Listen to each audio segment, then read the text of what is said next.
What's happening, everyone? I'm Sir James from Gamerfuzion.com, and today I'm here to provide you with my review for a PlayStation Vita exclusive known as Senran Kagura Shinovi Versus. Now in this game, it does feature not only just a fighting game, but also features a really interesting story. In this case, at the very start of the game, you do have 3 different schools. You have a school of good, evil, and dark. Now pretty much what's going on here is that the School of Evil in this case wants to make this whole utopia thing, so they go and challenge the School of Good and pretty much into a shinobi battle royale, and along the way you're actually finding out that the characters, depending on what school you play, are fighting for a different cause. Some are fighting to bring back honor to their family, others are fighting to save one another, and another is fighting just to become a master shinobi. But along the way you actually find out why this other school is attacking you, and the story gets a lot more deeper than that, but I don't want to spoil anything for you. But just overall, it was a really cool and interesting story. There's even a couple of touchy moments for, I kind of want to tear up a little bit, but other than that, it has a really cool story.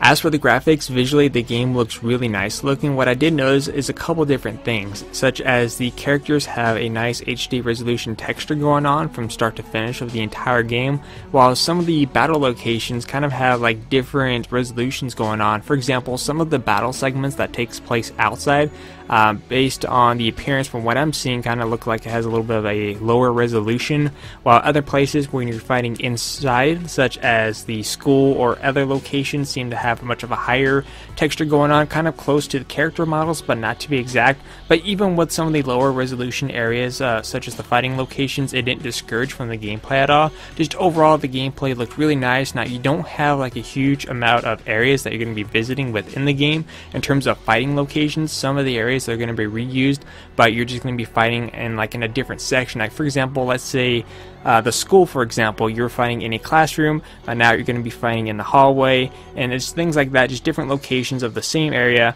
but in different parts, which is pretty cool because it kind of changes the aspect a bit, and you kind of get to see a little bit more of the different locations that you're fighting in from different areas. But overall, visually the game looked really nice, especially with the character models and some of the level locations as well.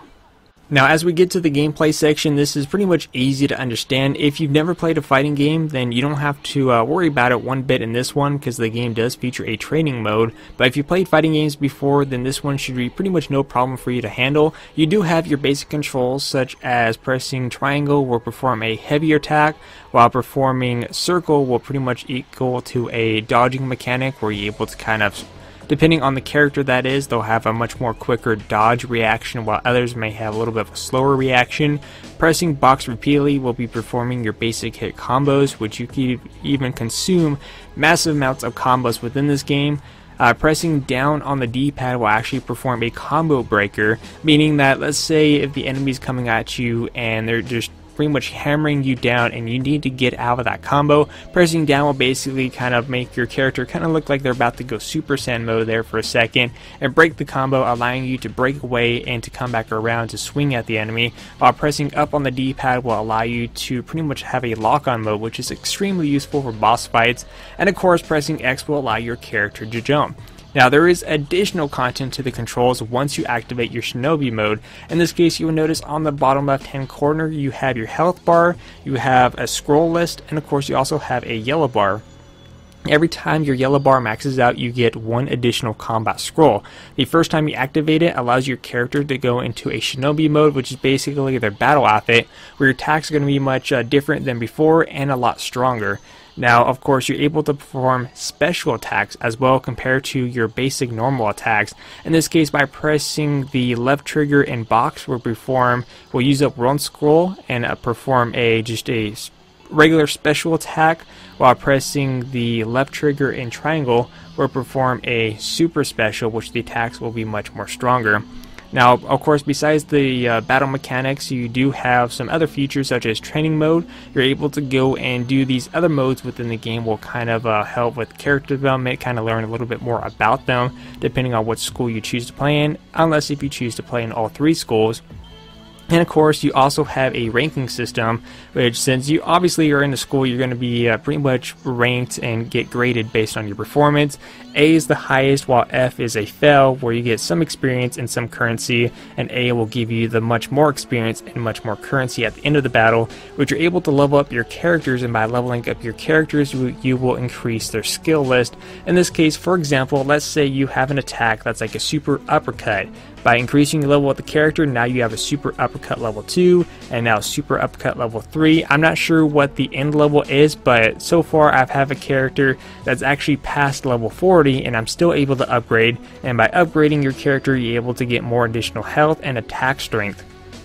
And of course, as for the currency, the game does feature a shop where you're able to go and pretty much customize the look of your character. So if you want your character to kind of have like a bunny outfit, or a waitress, pretty much anything that your mind can think of, the game does have this as an option. Now, the 3 clothing options that you have is the first basic outfit that they have on over their normal wear, in this case their undergarments. You're able to change their undergarments, so if you want to have something a little bit more fancy, or you know, just a little bit extra going on, you have that option. And of course, you have their maiden battle outfit, which you can go and change up for that. But overall, there's a lot of customization options in the battle mechanics because each character is a bit different than what they are. Just overall, it was a really good, smooth gameplay, and I didn't notice any lag whatsoever. Now, as for the sound aspect of the game, overall the in-game soundtrack was really awesome to listen to, and if you do go out and buy this title, I highly recommend the limited edition, which does include the in-game soundtrack. Now, besides the awesome soundtrack, it does feature some really good voice actors. It is using the original Japanese voice actors. There's no English voice actors whatsoever, or even an option for that. And of course, it does feature English subtitles for if you don't understand Japanese. But like I said, the soundtrack and voice actors did a really good job, and it was just really cool to listen to, especially some of the heat of the battle where certain music came in. I was just bobbing my head. I was really getting into the groove of the whole battle, especially during some of the boss fights, and even the final boss fight. I mean, that really got pretty hectic, but it was really enjoyable to listen to. Now, as for the lifespan, what kind of lifespan do I see for this title, and what's going to make players want to come back to play this game even more? Now, I don't see it as a huge lifespan, like, you know, the story is well worth it to come back and replay it again, or you can change how the story goes. I mean, you do have 3 different schools to choose from, so the story is slightly different from before, but other than that, it's going to be the same result, just the different characters you get to use. But the combat system that the game has to offer was really enjoyable.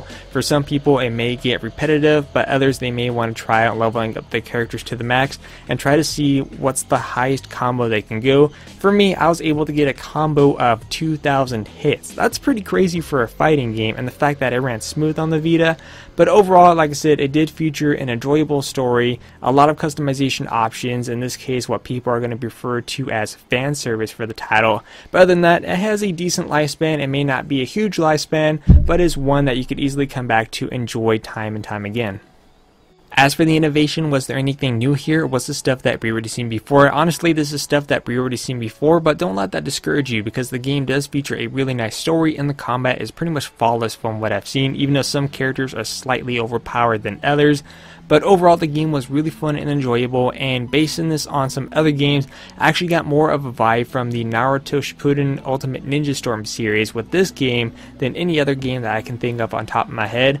But in the end, with the awesome soundtrack, the really cool gameplay, and some of the really cool segments within the game, overall, I'm going to give this game a 9 out of 10. Like I said, if this is something that you are interested and you really like in-game soundtracks, my recommendation is to try to get the limited edition if that is an option for you. But the basic game will serve its purpose as well. Anyways, I'm Sir James from Gamerfuzion, and always remember guys, Gamerfuzion empowers your gaming.